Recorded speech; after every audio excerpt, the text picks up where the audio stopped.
وہ کیا ہے؟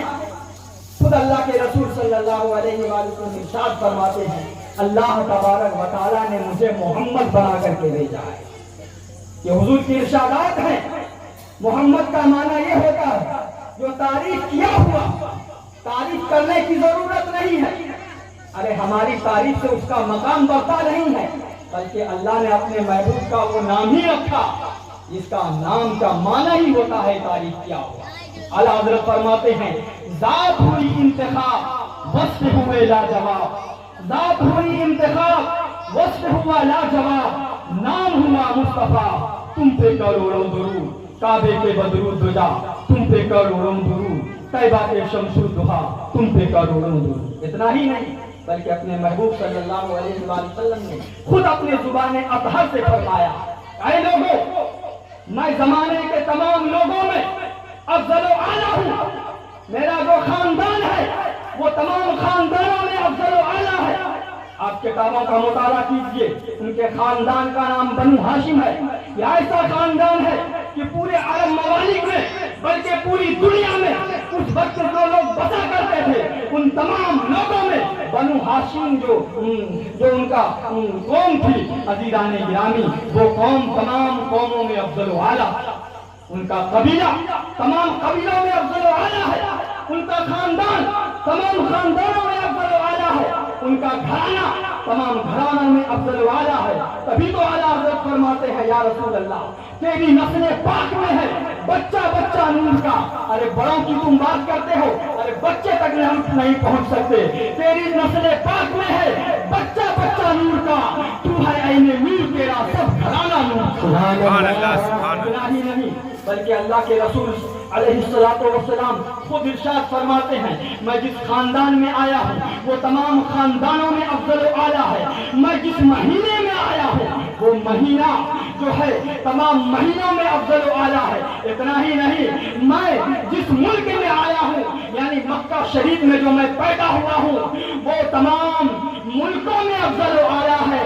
اور آج میں جس جگہ جلوہ فرما ہوں یعنی جس جگہ میرا قبر ہے وہ مدینہ دنیا کے تمام جگہوں سے افضل و اعلیٰ ہے. سبحان اللہ سبحان اللہ. یہ ہے حضور علیہ السلام کی شان. میں نے اپنے طرف سے کوئی بات نہیں کہی بلکہ اللہ تبارک و تعالیٰ نے جو حضور علیہ السلام کی تعریف و توصیف میں جو قرآن میں ذکر فرمایا وہ پڑھ کے میں نے آپ کو سنایا ہے. حضور علیہ السلام نے جو اپنے زبان اقدس سے اپنی تعریف و توصیف بیان کی ہے میں نے وہ سنایا ہے. عزیزان گرامی حضور علیہ السلام کی وہ شان ہے عزیزان گرامی.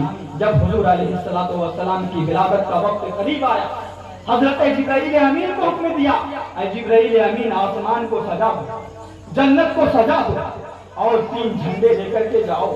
اور یہ تینوں جھنڈے حدیث پاک میں آتا ہے حضرت جبرائیل امین فرشتوں کی جماعت میں زمین پر اترتے ہیں. جنت کو سجا دیا جاتا ہے، آسمانی دنیا کو سجا دیا جاتا ہے، زمین پر تشریف لاتے ہیں. وہ 3 جھنڈے کہاں کہاں نصب کرتے ہیں. پہلا جھنڈا کعبہ شریف کی چھت پر نصب کیا جاتا ہے، دوسرا جھنڈا بیت المقدس پر نصب کیا جاتا ہے، تیسرا جھنڈا جو حضرت آمنہ رضی اللہ تعالی عنہا کے گھر پر نصب کیا جاتا ہے.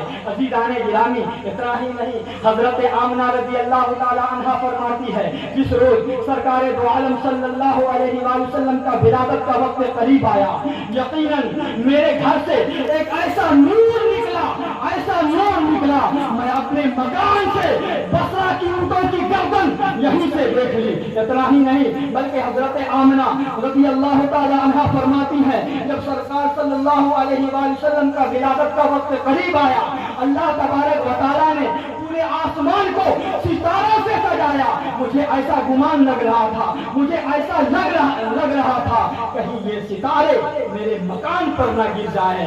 عزیزان گرامی یکے بعد دیگرے انبیاء کرام آتے گئے، عورتیں آتی گئی اور مجھے جو ہے خوشخبری کا پیغام سناتی جا رہی تھی. عزیزان گرامی کبھی حضرت حوا رضی اللہ تعالیٰ عنہ تشریف لا رہی ہیں اور انہیں مبارکباد دے رہی ہیں. اسی طرح یکے بعد دیگرے لوگ حضرت آمنہ خاتون رضی اللہ تعالیٰ عنہ عنہا کے پاس آتی گئی اور انہیں خوشخبری کا پیغام سناتی جا رہی تھی. وہ خوشخبری کا پیغام کیا تھا؟ کہ اے آمنہ تمہیں مبارک ہو، تمہارے گود میں جو بچہ آنے والا ہے جو عام بچوں کی طرح نہیں ہے، وہ نبیوں کے سردار ہیں، وہ نبیوں کے سردار ہیں، وہ نبیوں کے سردار ہیں، وہ دونوں عالم کے مالک و مختار ہیں. کوئی عام بچہ تمہارے گود میں نہیں آ رہا ہے. اے آمنہ تمہیں مبارک ہو. حضرت آمنہ رضی اللہ تعالیٰ عنہ فرماتی ہیں جب سرکار دو عالم صلی اللہ علیہ وآلہ وسلم کی ولادت ہوئی تو میں اپنے ماتھے کی نگاہوں سے دیکھا کہ اللہ کے رسول سجدے میں مچل کے کہہ دیجیے سبحان اللہ. وہ چیز سے ہم دور بھاگتے جا رہے ہیں، سجدے میں. اور سجدے میں کیا پڑھ رہے ہیں؟ ہم جو تسبیح پڑھتے ہیں وہ تسبیح نہیں ہے، سبحان ربی الاعلیٰ کی تسبیح نہیں ہے، بلکہ ان کی تسبیح یہ ہے کہ جب حضرت آمنہ رضی اللہ تعالیٰ عنہ نے کان لگا کر سنی تو حضرت آمنہ خود بیان کرتی ہے سرکار دو عالم صلی اللہ علیہ وآلہ وسلم کی زبان اقدس سے یہ آواز آ رہی تھی، رب حبلی امتی، رب حبلی امتی. اے پروردگار میری امتی کی بخشش فرما، میری امت کو بخش. یہی دعا ہوگی. عزیزان گرامی آپ سوچئے پیدا ہوتے ہی اس امت کو انہوں نے یاد کیا. آج ہم اس کو کتنا یاد کرتے ہیں؟ پوری زندگی ختم ہو جاتی ہے، نہ تو ہم سرکار کی سیرت پڑھتے ہیں، نہ ان کی سنتوں پہ عمل کرتے ہیں، نہ انہوں نے جو ہمیں حکم دیا ہے نہ اس پہ کبھی عمل کرنے کی کوشش کرتے ہیں. عزیزان گرامی آپ اگر چاہتے ہو کہ آپ کا گھر، آپ کا خاندان، آپ کا معاشرہ بہتر سے بہتر رہے تو سب سے پہلے ان کے دلوں میں، اپنے گھر والوں کے دلوں میں، اپنے بچوں کے دلوں میں سرکار کی محبت کو پیدا فرما دو. مچل کے کہہ دیجیے سبحان اللہ. جب ان کے دلوں میں سرکار کی محبت کو آپ پیدا فرما دیں گے وہ محبت تمام چیزوں سے لڑنے کے لیے کافی ہو جائے گا. مچل کے کہہ دیجیے سبحان اللہ. دشمنوں سے بھی وہ لڑتا ہوا نظر آئے گا، غلط باتوں سے بھی وہ لڑتا ہوا نظر آئے گا، گالی گلوچ سے بھی وہ لڑتا ہوا نظر آئے گا، شراب خوری سے بھی وہ لڑتا ہوا نظر آئے گا، حرام کاری سے وہ بھی لڑتا ہوا نظر آئے گا. وہ کیا چیز ہے جس سے وہ لڑتا ہوا نظر آئے گا؟ وہ سرکار کی محبت ہے جو ہر جگہ کام آئے گا. جس میدان میں اترے گا وہاں وہ لڑتا ہوا نظر آئے گا اور جیت ہی ان کی ہوگی اور جیت ہی اسی کی ہوگی. عزیزان گرامی تو میں چاہتا ہوں آپ اگر چاہتے ہیں میرا گھر سدھر جائے تو ان گھر والوں کے دلوں میں سرکار کی محبت پیدا کرو. اگر آپ چاہتے ہیں میرے اولاد سدھر جائے ان کے دلوں میں سرکار کی محبت پیدا کرو. اور سرکار کی محبت کیسے پیدا ہوگا؟ گانا سنانے سے نہیں، گیت گانے سے نہیں. سرکار کی محبت اس کے دلوں میں اس طرح پیدا ہوگا، علماء فرماتے ہیں ان کی سیرت کو پڑھ کر سنایا جائے، ان کے واقعات کو سنایا جائے کہ سرکار دو عالم صلی اللہ علیہ وآلہ وسلم کبھی جھوٹ نہیں بولتے، ہمیشہ سچ بولتے، جھوٹوں سے اس کو نفرت تھی.